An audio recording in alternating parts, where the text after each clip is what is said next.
Normalmente essa data, né, o dia 24, convencionalmente, né, foi eleita o dia em que se comemora o aniversário do aparecimento de Jesus Cristo. Não existe uma controvérsia em termos de datas e tal, mas isso é irrelevante para o contexto, porque a questão da precisão da data, ela não é tão importante em relação ao que está sendo observado, que é o aparecimento do avatar de Jesus, né? Então pode haver uma variação para mais ou para menos. A questão é que o importante é que esse dia todos se reúnem para lembrar, né, desse momento que foi o aparecimento de Jesus. Então, as comemorações normalmente envolvem as famílias se reunirem para alimentarem-se. Isso foi convencionalmente adaptado assim por conta do Império Romano. É uma tradição, sempre foi uma tradição romana. Nesse período se comemorava períodos de festas, e quando o Império Romano se tornou cristão, né, por conta do Constantino, etc., o Estado ficou formalizado, né, como cristão. Então se uniu essas duas datas, que era uma data já comemorada secularmente, não é, pela sociedade, e se estabeleceu-se que Jesus Cristo então seria comemorado o aniversário dele nesse período, e ficou assim. Então nós não vamos entrar nas questões relativas se a data está correta ou não, porque para nós o foco principal é a mensagem que isso tem, né, o objetivo que isso tem. E como hoje nós fizemos a Torre dos Mantras, como eu estava aqui com uma dificuldade técnica aqui com o equipamento, isso já está na consciência, né? A ideia é que a Torre dos Mantras, o Mahamantra que nós fizemos, o Japamala, o Sadhana que nós fizemos hoje, foi então configurado para aliviar ou para diminuir no coração das almas, né, dos seres humanos, essa ligação com os nossos ancestrais, no sentido dos hábitos biológicos que nós adquirimos dos nossos ancestrais, que são os nossos antepassados, né? E principalmente em relação aos hábitos alimentares, que é o tema que nós vamos tratar aqui hoje, né? Sobre a questão dos animais. Foi feita uma pergunta, então já vou entrar diretamente, né, no ponto, para a gente poder aproveitar. Agora são 7 horas e 42 minutos. Eu assim intenciono fazer isso até às 8h30. Então, se você tiver esse tempo disponível, fique conosco, porque a gente vai falar sobre esse assunto. Eu vou apenas verificar algumas mensagens que foram enviadas aqui para verificar. Vou me despedir com alegria, né? A Sandra está se despedindo, né, com o coração cheio de alegria. Parabéns, querida. Perdão mais cedo, acho que liguei o microfone sem querer. Não, tá tudo bem. Já, né, foi resolvido, sim. A gravação está sendo, tá? Então tá bom, pessoal. Vamos lá. Eu vou pedir para Tulasi, por favor, Tulasi, pegue a pergunta que foi feita. Faça, por favor, a pergunta. O amor dos animais domésticos, primeiramente, tá? Então, olha só, por que necessariamente, vamos começar por aí já. Por que necessariamente apenas o amor dos animais domésticos? Veja bem, que na pergunta em si já traz um comportamento humano, uma regra humana, um condicionamento humano, que é o especicismo, né? O especicismo. Nós temos a tendência de nos relacionar com aqueles animais que nós domesticamos e pensamos em termos do amor dos animais domésticos. A pergunta em si naturalmente, né, não é intencional, mas o que ela remete, a semente que ela traz dentro dela? Um separatismo, no sentido de que esse amor, ele é observado nos animais domésticos, ou seja, que na selva ou nos animais que não são domesticados, esse amor não estaria presente. Subentende-se isso daí, né? É subliminar esse processo, porque isso tem a ver com um condicionamento humano chamado especicismo, né? O especicismo, ele é separatista, então ele seleciona uma raça em detrimento das demais. É mais ou menos o mesmo conceito que o ditador Hitler utilizou para exterminar os judeus, né? Isso é especicismo. Então, em função de uma espécie superior, isso daria condições para a eliminação das outras espécies ou as espécies inferiores. Então, é um conceito chamado especicismo, tá? Então, isso está envolvido dentro dessa questão. Quando a gente pensa uma coisa, por mais que a gente possamos, às vezes, ter uma boa intenção de pensar uma coisa querendo resolver essa coisa, o nosso próprio pensamento já traz em si uma contaminação dessa própria coisa que nós estamos querendo resolver. É como, por exemplo, quando a gente pensa em Deus, né? Na ideia de Deus. A própria ideia de Deus já traz dentro dela algumas contaminações que inviabilizam a realização desse princípio. Como, por exemplo, uma das ideias que nós temos, que é muito comum acerca de Deus, é que ele teria então criado o mundo material de forma tangível e teria colocado a alma aí dentro propositalmente, intencionalmente, para que ela progrida assim. Então, essa ideia, ela não está completamente errada, porém, ela tem um erro de cálculo que, no final das contas, torna a equação deselegante e fica subentendido que essa pessoa, Deus, teria em si um comportamento que seria um modus operandi questionável, o que dá força à ideia de dissolução de Deus, que é o princípio ateísta.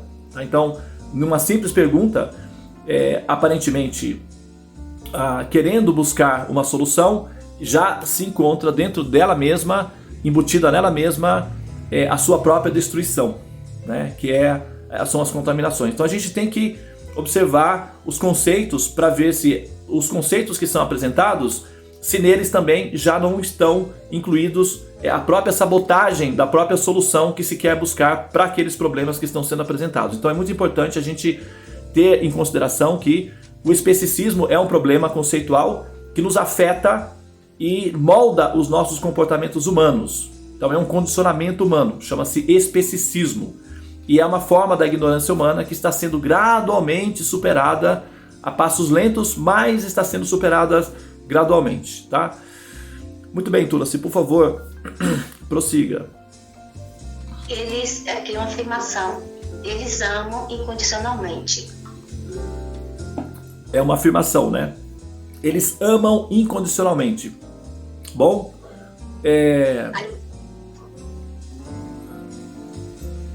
Oi, quer falar alguma coisa?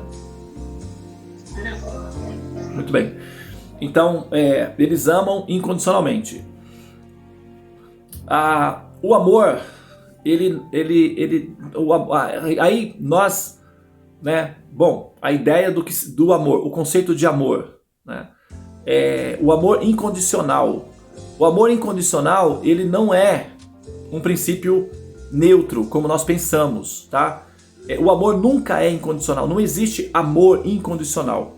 A ideia de amor incondicional, como nós pensamos, sem motivação, é um princípio canista. Ele é um princípio válido, mas ele é um princípio canista, que significa básico, é um princípio básico. Como, por exemplo, quando nós vemos um trem à distância, né, à noite, ele está iluminado. Então nós podemos conjecturar que o trem é uma luz, né, uma grande luz que está vindo na nossa direção.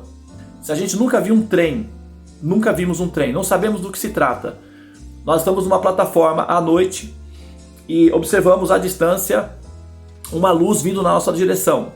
Então a primeira observação imatura ou prematura, embrionária, é a observação canista, que nos vai definir que o trem é uma grande luz que faz barulho e que vem na nossa direção.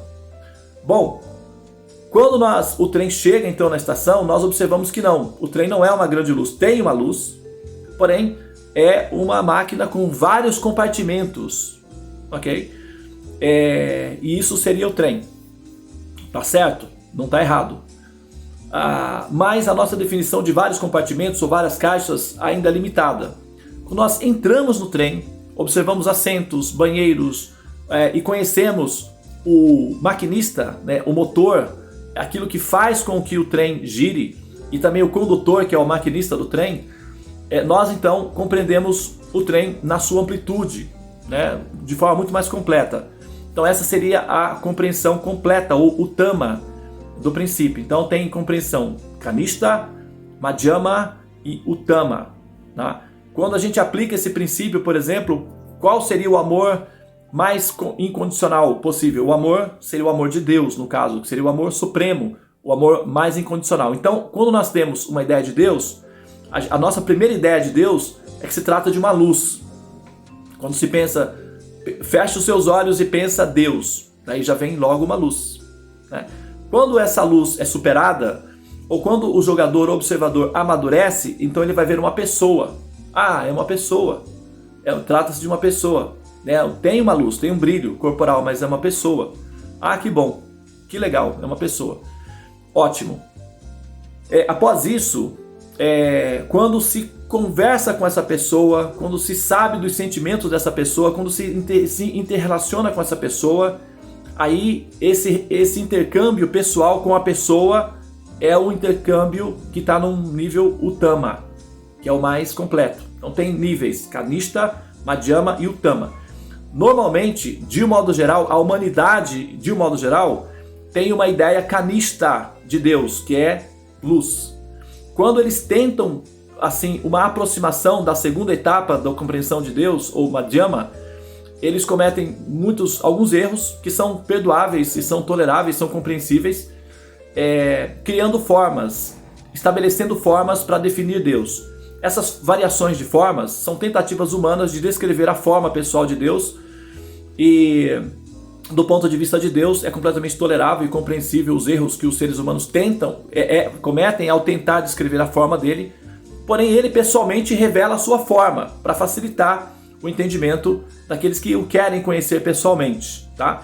Então existem as tentativas humanas de estabelecer uma forma ou de conjecturar qual seria a forma de Deus, e existe a própria forma de Deus revelada, ao mesmo tempo que aquelas religiões ou grupos que, prevendo esse perigo de não haver uma assertividade na forma, eliminam completamente, até proíbem a oficialização de formas de Deus, como por exemplo o cristianismo mais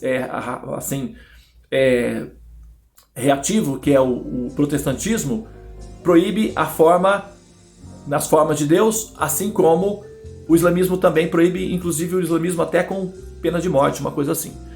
Bom, agora, se a gente pega, por exemplo, para a questão do amor em relação aos animais, então eu estou fazendo um paralelo, eu estou aproveitando porque afinal de contas as coisas não estão desligadas uma das outras, todas elas estão interligadas entre si. Quando a gente vai conjecturar o princípio do amor dos animais, nós precisamos linkar isso ao Criador, que é a origem de tudo. Então todas as peças fazem parte de um conjunto.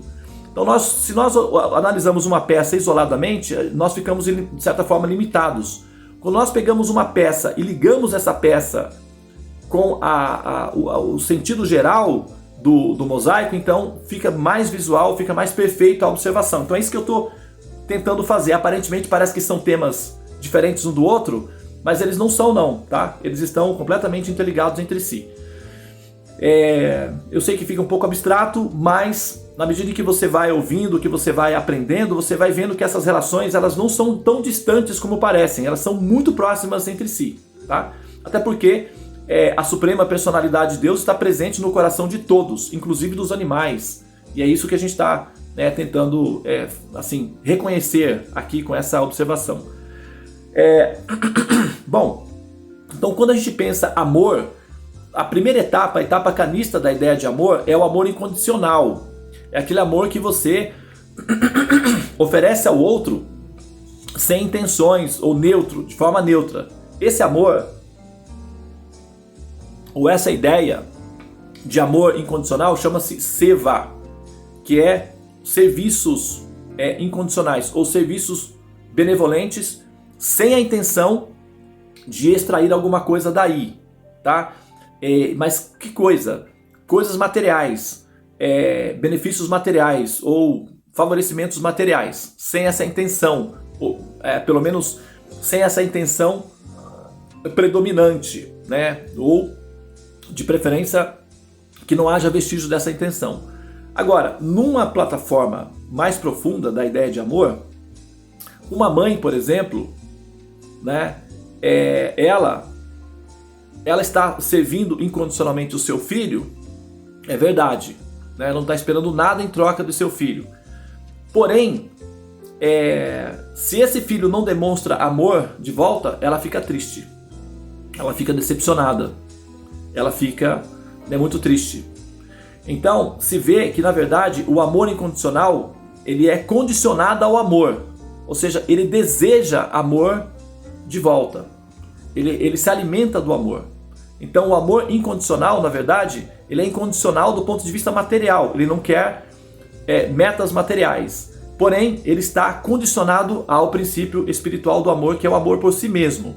Ou, por exemplo, uma mãe que limpa o filho e manda para a escola, gasta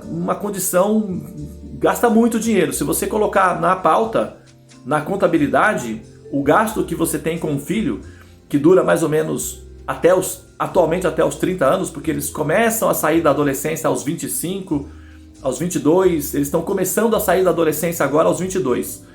E aos 25, 27, eles estão ficando mais ou menos jovens. Aos 30 anos eles começam a pensar, espera aí, vem cá, talvez eu tenha que sair de casa. Então, a durabilidade média hoje de um filho é de 30 anos. Você faz um investimento sem retorno financeiro com 30 anos, faculdade e tudo, coloca na ponta do lápis, você vai ver que a quantidade de dinheiro é muito grande. Por isso que os países mais racionais, materialistas falando assim, eles calculam muito para ter um filho, e normalmente tem apenas um, porque o custo é bem alto para ter filhos, né, atualmente. Então, eles estão diminuindo a produção de filhos, somente na Europa, né? Agora, o que acontece? Isso não entra na pauta, porque se a contabilidade entrar na pauta, ninguém vai ter filhos, porque, sabe? Agora, o que entra na pauta é o sentimento afetivo de amor. Se tirar esse princípio, ninguém tem filhos. Se tirar essa emoção de amor, ninguém tem filhos. Então os pais, na verdade, que é o amor mais incondicional, a ideia de amor mais puro que a gente tem é o amor maternal, que é aquele amor que, né, a pessoa está servindo puramente por amor. Então sempre há uma motivação para o amor, sempre. Essa motivação ela pode ser kanista, ou seja, material, ou ela pode ser utama, espiritual. Então quando o amor ele é por si só, então ele é purificado, mas ele sempre é condicionado a alguma coisa. Um amor por amor, amor com amor se paga, né? Então uma mãe, ou um jovem que ama uma garota, ou um menino que ama uma menina que ama um menino, eles estão sempre condicionados à reciprocidade desse amor, né? Talvez eles não queiram necessariamente ganhar presentes ou obter vantagens materiais com o relacionamento, mas a reciprocidade do amor tem que estar presente. Se não tiver, então a pessoa simplesmente deixa de prestar o serviço. Como, por exemplo, vamos supor, alguém que está servindo alimentos para as pessoas carentes ou ajudando as pessoas numa inundação, e às vezes até acontece de essa pessoa ser destratada, ser maltratada, ser, assim, desconsiderada durante a sua tentativa de prestar serviços, mas como ela está ligada a Deus, ela está fazendo aquilo e motivado do ponto de vista material, mas ela está motivada a encantar a mente de Deus em relação a ela. Então existe uma motivação. Essa motivação tá ok, não tem problema nenhum. O Raul Seixas mencionava que eu sou tão egoísta, mas tão egoísta, que o auge do meu egoísmo é querer ajudar. Então fica parecendo que o ato de querer ajudar é um ato egoísta. No nível kanista, sim, porque a pessoa está buscando uma afirmação de si mesmo, ela está buscando uma interpretação de si mesma como uma pessoa benéfica, e tudo bem. Agora, Quando o egoísmo alcança o seu ápice, ele se transforma, ele sofre uma metamorfose e ele fica então sendo altruísmo. Tá tudo bem, não tem problema nenhum, é assim mesmo que tem que ser. Então o nosso egoísmo tem que evoluir, nosso egoísmo tem que alcançar o seu limite máximo da capacidade de expansão, para então ele implodir e se transformar em altruísmo.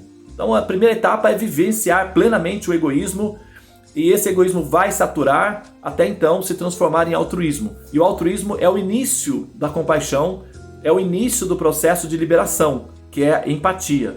Então, os animais, eles não amam incondicionalmente, eles estão sempre condicionados a alguma coisa.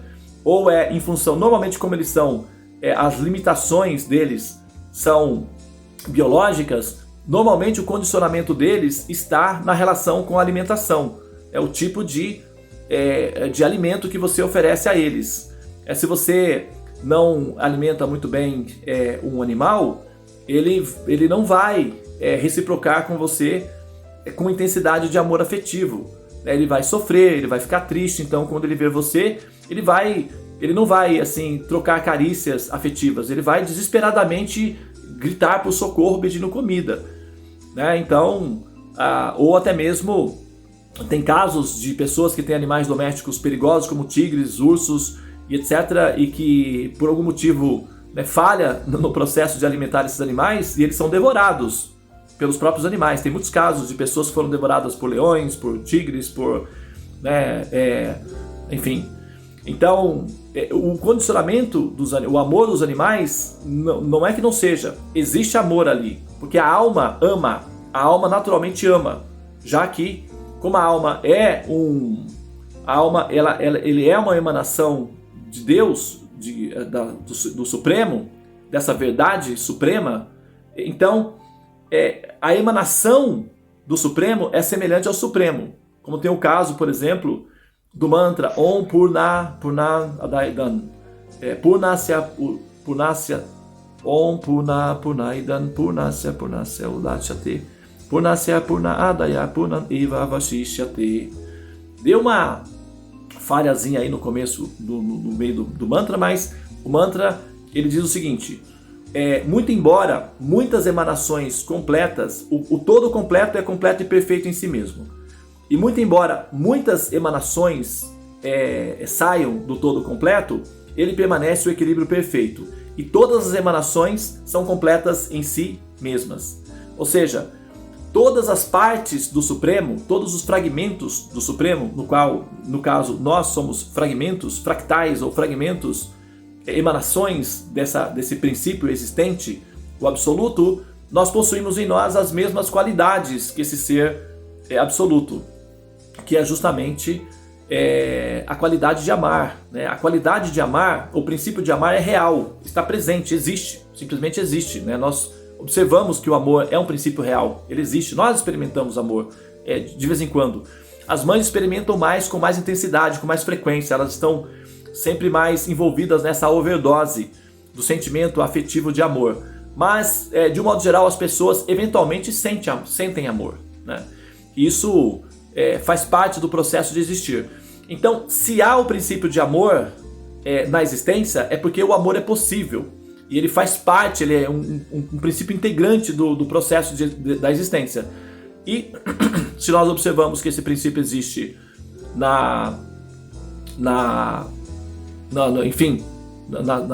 partes, é porque esse princípio ele está presente no Supremo, no Absoluto, originalmente, senão ele não estaria presente na existência. Ou seja, uma vez que ele é um princípio real, existente, e ele predomina, ou seja, ele permanece existente, mesmo após a erosão dos outros valores, dos outros princípios, esse princípio permanece consistente, então é um princípio permanente existente, e é uma característica do Absoluto na sua qualidade mais perfeita de observação, que é o princípio de amor. Portanto, os animais também amam, claro, né? Eles são almas, e como almas eles emitem amor, mesmo quando eles estão entre eles, né? na floresta, né?